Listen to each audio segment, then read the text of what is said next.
This is a Delphi philosophy video, the story of how Delphi, a young girl from ancient Athens, became a philosopher. And you can become a philosopher too. All you have to do is listen to the story, and when we get to a big question, try and think of a great answer. You can maybe pause the video and tell someone what you think, or tell them why, or ask them what they think. As long as you're using your brain and having fun, you can't do it wrong. So, let's get started.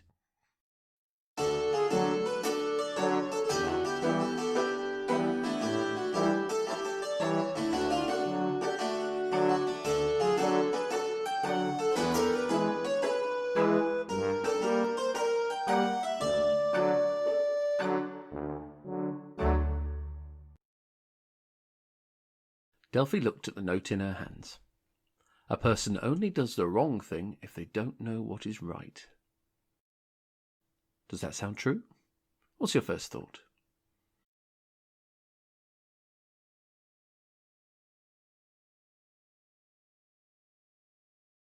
She lowered the piece of paper and looked at Plato, who had just read it to her. Plato shrugged. That's all it says. Who would send you a note just saying that? They were sitting on the edge of a wall opposite the bathhouse, watching the men walking in and out. I think it's Socrates, Delphi said confidently. It sounds like something he would say, but what's it got to do with this? She held up the object that had been wrapped in the note, and the rusty gold caught the sunlight. It was a ring. I don't know. It looks pretty old, Plato said, scratching his ear. It's not exactly very nice, though, is it? Delphi said. Do you think it's worth anything? Don't think so. All rusty like that. He watched Delphi turn it over with her fingers for a while. She seemed to be thinking. Plato wasn't surprised. Delphi wasn't usually one for being quiet, but ever since she had discovered philosophy, she seemed to spend more and more time thinking to herself. Look at her now. She was just turning the ring over and over again. Plato sighed. Whoever thought a ring could make someone go weird? I better go before... Plato nodded towards the bathhouse. Delphi shrugged. Yeah, she said, but her eyes were only on the ring in her hands. Delphi took a few seconds to realise he was gone. Her mind was elsewhere. It was with Socrates in his prison cell and remembering the laughter of the philosophers on the Acropolis when she'd said she'd get him out. She was so desperate to help, but she didn't even know where to begin. She couldn't stop staring at the ring. It really was an ugly thing. Little flakes of metal were coming off on her fingers, but it still seemed to glow a little in the sunlight. She decided to try it on. After a bit of a struggle, she just about squeezed it onto her middle finger, though the rough metal scratched at her skin. It didn't look any better being worn. Oh well. She jumped off the wall and walked in the direction of home. Really, she wanted to go to the Agora and get something to eat, but they weren't letting children in as much as they used to. She suspected that was probably because of her. There were a lot of people around at this time of day, and she had only gone about 5 steps before a large man stood right in front of her. Instinct made her stand still, and to her surprise the man carried on walking and barged straight into her, knocking her over. Hey, watch where you're going, she cried, picking herself up, but the man was behaving rather strangely. He had a look of complete bafflement on his face and was looking around desperately, trying to work out what had happened. Delphi paused for a moment, waiting for the man to look at her, but he didn't. After a few seconds, he shrugged, turned and left. Then it happened again. A small boy, a little younger than Plato, skipped past and tripped over Delphi's foot. After his father picked him up, they both looked around at the floor, trying to work out how he had fallen over, and completely failed to see Delphi. What's going on? Delphi whispered to herself. She cleared her throat. Hello, she shouted. You tripped over my foot. Both the father and son turned around and looked towards Delphi, but not at her, more like through her. Can't you see me? Delphi felt a sudden lurch in her chest. She looked down at the ring which sat on her finger, shining and odd. It couldn't be, could it? She quickly moved to the edge of the street where there was a trough of water for animals outside the bathhouse and looked into it. Where she should have seen her reflection, there was just sky. She was invisible! Delphi stood up slowly, her thoughts pushing around to get into line. Don't get carried away, got to the front. Make sure. So she did. She danced in front of a group of boys going into the bathhouse, and they didn't even look up. She leapt in front of an old man, who didn't react whatsoever. She stuck 2 fingers up at a soldier who was patrolling nearby. Nothing. She really was invisible. A wicked grin spread across Delphi's face. Think of all the things she could do now. What would you do? Be honest.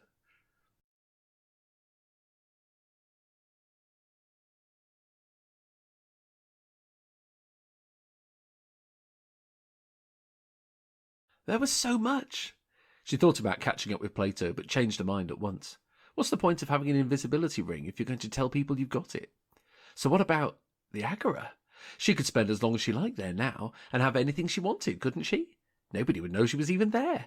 She skipped happily along the street back towards the market, occasionally barging into people on purpose, just to see the brief moment of panic flash across their face. One old woman's expression as she toppled over was hilarious. Nobody saw her, nobody knew it was her. She left a trail of confusion behind her, and Delphi loved every second of it. When she got to the Agora, she had one thought on her mind: honey cakes. They were her absolute favourite. She made her way to the market stall, where a little balding man lurked over his table full of cakes and sweets. Every so often he would sell her one when she could afford it, but that wasn't often. And now it was so easy. She waited until he was serving a customer and then grabbed a whole cake with both hands and shoved it down the front of her tunic. A moment of doubt hit her then. Would it just look like the cake was flying by itself? But no, a young man was looking in her direction, and there wasn't the slightest reaction on his face. Delphi breathed out. Of course, the ring must make whatever she was holding, or wearing, invisible too. Otherwise people would be able to see a tunic flapping around by itself, and she'd have to take all her clothes off if she wanted to be invisible. Thank the gods for that. Although nobody could see her anyway, could they? So what did it matter? Feeling more confident every second, she giggled madly as she ran away from the stall and pulled off her tunic and pulled out her cake.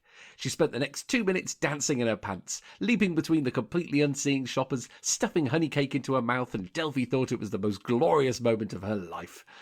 She went back for more.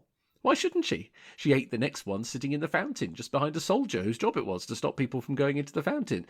The cake got wet, but she didn't care. She went and got another one and threw it at the soldier's head. Now that caused a bit of a commotion. The soldier shouted and looked around angrily and ended up spotting a young pair of slaves in the crowd who were running past. He ran off, giving chase, while Delphi almost laughed herself sick. There was no way she could be caught. Even if they saw something strange, they'd never know it was her. Part of her felt a little bit bad for getting other people into trouble, but what did it matter? She could do whatever she wanted, and she would never, ever be punished for anything ever again. Couldn't she? If she definitely isn't going to get caught, does it matter if she does something bad?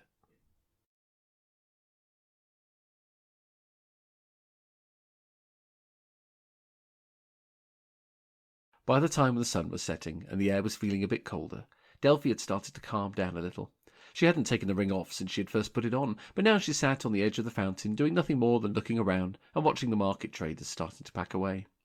She was contemplating whether she should take one last honey cake before the shopkeeper packed them all away, but she didn't really have the energy anymore. She felt sick. Besides, she was distracted by the shopkeeper, the balding man, who she remembered had once given her a cake for nothing, and was now looking increasingly upset. He was looking in his little wooden chest, where he kept his money, and kept counting and recounting it. Eventually he picked it up and wandered over to another stall-holder, who was packing away his pottery. Delphi was sitting perhaps only a few metres away, but of course they had no idea she was there. "Have you had anything go missing today? I think I've been robbed," the man said.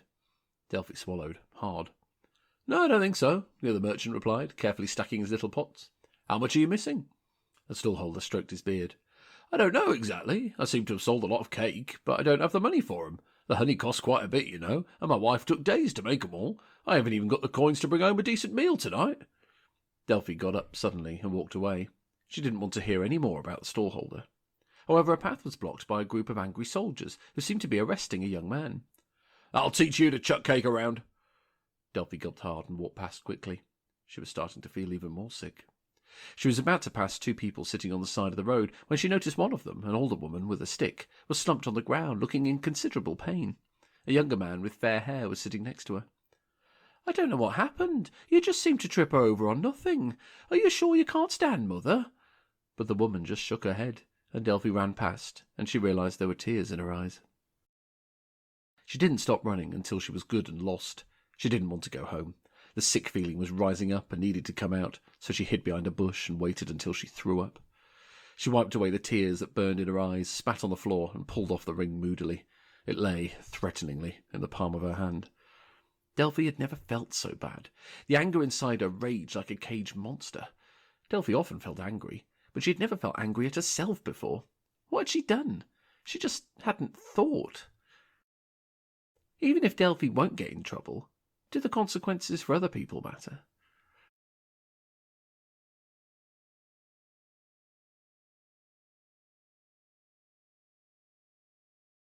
She gritted her teeth and closed her hand around the ring. Tomorrow. She could do this differently. She could do so much. What should she do? Delphi didn't sleep well that night. When she got home, she went straight to bed and didn't eat any of the leftovers that her father had left for her. She dreamed of soldiers, of ghosts crashing into her over and over again, and the man at the cake stall looking at her with such loathing that she woke up suddenly, sweating. But as she sat through that long night, with the ring in her fingers and the moon's light making it shine white, she had chance to think. At first she thought of Socrates. If she could get into the prison, then she might be able to give the ring to him so he could escape.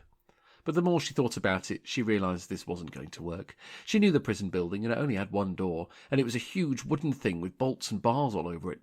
She couldn't walk through a locked door, and even if she got in, Socrates would probably be in chains. And how were both of them going to get out with one invisibility ring? Her hopes sank.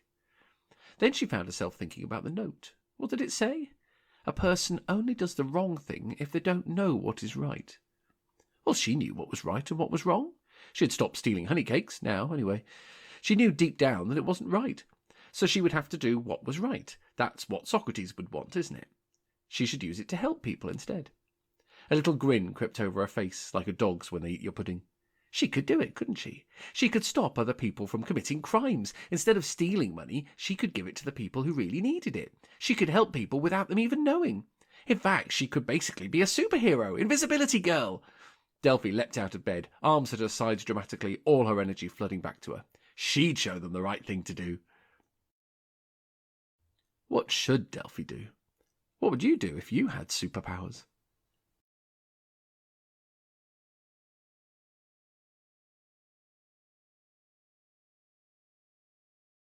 In her mind, a montage of heroic moments was playing, accompanied by some dramatic music. She saw herself rescuing children from runaway carts and fighting evil soldiers who were invading the city. She pictured herself scattering coins at the feet of the poor and freeing slaves from their cruel masters. She saw herself as Athens' unseen ultimate hero, with a nice superhero outfit, obviously. The next morning, she proudly put on the ring and marched back to the Agora. She looked around, desperately trying to find someone who looked like they needed help. There was the old woman from yesterday. She was limping painfully down the street, trying to carry a basket of bread and a walking stick at the same time. Delphi's heart leapt. She could carry her shopping home for her. Delphi strode towards her and grabbed the basket from her hands. The old woman, who had just felt the basket being tugged away from her and was now watching it float in mid-air, screamed. "Oh, gods, have I been cursed?" She turned and ran much faster than Delphi thought she would be able to, leaving Delphi holding her basket. Slowly, she put it down. A few people were looking in her direction, so she quickly stepped away. Okay, that hadn't worked. She needed to think. She looked around and felt vaguely relieved when she saw the stallholder from yesterday selling his cakes from his table. His table looked a lot emptier today, but Delphi didn't want to think about that. She should pay him back for yesterday, she thought. That's what she should do. Now, where was she going to get the money from? She scanned the street, peering at each of the stalls, until she saw a couple of rich silver merchants with thin moustaches, who were wearing very fine clothes and were laden down with more jewellery than a single person really needed. They wouldn't miss any money, would they? They were probably rolling in it. So again, she waited just behind them until they were distracted by a customer, and then she reached up and grabbed a handful of silver coins. There was a very tricky moment when one of the men suddenly stood back and almost pushed her over, but she managed to dodge out the way just in time. Then she ran, grinning madly. She waited until the cake merchant's money box was opened and then dumped the coins in. She stood back and waited for him to notice. It was when he took payment from his next customer that the gleam of silver caught his eye. "Gods be praised," the man muttered. He stood blinking at the coins for a few seconds while Delphi grinned at him from the other side of the stall. "Where's all this come from?" The man was still staring at the money in astonishment as there was a cry from the direction of the silver merchants. "Thief! There's been a thief!" Delphi could see the two moustached men turning red with fury and shouting at a couple of soldiers. It turns out they would miss some silver after all. "Nobody move!" a soldier called out. "We'll have to search everyone here." The cake merchant looked over at the pile of silver in his money box and went as white as a ghost. "Gods, what am I going to do?" he muttered. Delphi felt herself start to panic too. This hadn't meant to happen. She was only trying to help. She quickly took off the ring. The stallholder almost screamed when Delphi suddenly appeared in front of him. "It's my fault, but don't worry, I'll fix it," she declared. She swiftly put the ring back on and grabbed the pile of silver again. Then she started to run. For the poor market seller, having just seen both a pile of silver and a young girl blink in and out of existence, this was all too much, and he fainted. Delphi ran between the market stalls, accidentally dropping the occasional coin. Where would be the best place for it? What should she do with the money?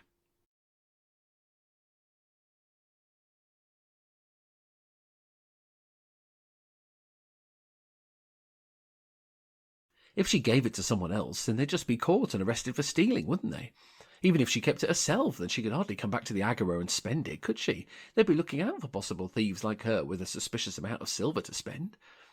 In the end, after a good deal of running about and changing her mind, she snuck back to the silver merchant's stall and dumped the silver coins back where she'd found them. In all the chaos she'd created, no one noticed. But they would. The silver merchants might get a telling off for wasting soldiers' time, but at least no one would actually get arrested because of her. Some superhero she'd turned out to be. Delphi stomped away, biting her lip. She kicked at a stone, sending it flying as she paced out of the Agora. Why was this so difficult? She was only trying to help people. Someone cried out as she passed them. "That stone just flew by itself!" But Delphi just ran away before there was another big fuss. She walked until she got to the small river that flowed through the northern part of the city. It was quieter here, and she needed to think. She slumped down onto the grass by the riverside and stared at the sludgy, oozing flow of the water. Well, it was mostly water. The river that flowed through the city entered it one colour and left it considerably different. The trick was to swim in the less brown bits, but she really wasn't in the mood now anyway. Without looking down, she pulled off the ring and held it in the palm of her hand and squeezed it until it started to hurt. That had been a disaster. She had caused more trouble trying to do the right thing than when she hadn't been thinking at all. All she wanted to do was what was right. How difficult could that be? But then Socrates' words occurred to her again. A person only does the wrong thing if they don't know what is right. Delphi thought and thought that afternoon, as the light started to die and the cool evening air started to push away the heat of the day, and she had no idea what the right thing to do with the ring was. It was just too much responsibility. She sighed and with one movement threw the ring as far as she could into the river. It went gloop. Delphi turned away and went home. Would you have done something different? Do you think you could explain to Delphi what the right thing to do is?